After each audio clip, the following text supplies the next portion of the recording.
pendaftaran calon anggota KPU Riau mulai dibuka. Tim seleksi calon anggota KPU Riau periode 2024-2029 berjanji akan bekerja profesional dan transparan. Usai resmi mengumumkan pembukaan pendaftaran calon anggota KPU Riau periode 2024-2029, tim sel KPU Riau memastikan akan bekerja secara transparan dan profesional. Hal ini dibuktikan dengan disosialisasikannya proses tahapan dan jadwal pendaftaran.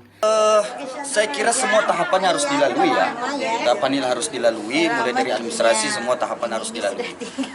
Yakin dan percayalah bahwa kami tim sel itu akan melakukan penjaringan seobjektif mungkin. Ya, sesuai dengan kapasitasnya ya, mulai dari administrasi sampai seluruh tahapan yang ada.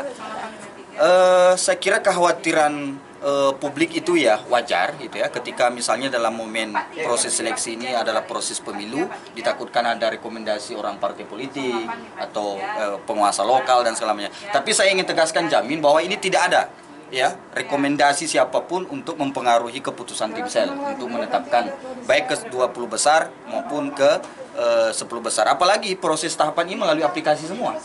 Tes tertulisnya itu dilaksanakan oleh tes CAT yang disiapkan oleh KPU RI, tes psikologinya diambil alih oleh Mabes TNI, tes kesehatannya diambil alih oleh Mabes TNI. Dan kemudian di wawancara itu kami langsung diberi panduan wawancara yang ditetapkan oleh KPU RI. Kami tidak akan keluar dari situ. Gitu. Jadi tidak ada proses subjektivitas dalam tahapan ini.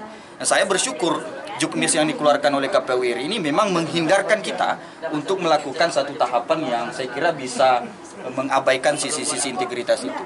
Ya, bantuan aplikasi yang ada itu menjadi penguat bagi kami gitu. Ya, saya kira itu ya untuk jaminan apakah kemudian kami akan bisa menghasilkan penilaian yang subjektif. Ya. Seperti diberitakan sebelumnya, jika pendaftaran calon anggota KPU Riau dimulai sejak tanggal 24 Oktober lalu dan akan berakhir pada 4 November mendatang. Sementara pengumuman hasil seleksi administrasi dijadwalkan pada 14 hingga 16 November. Selanjutnya akan digelar tes tertulis pada 17 November dan diakhiri dengan tes wawancara pada 8 Desember mendatang. Selanjutnya tim sel akan menjaring 10 nama untuk ditetapkan menjadi 5 nama oleh KPU Pusat. Tim Liputan Ceria TV melaporkan.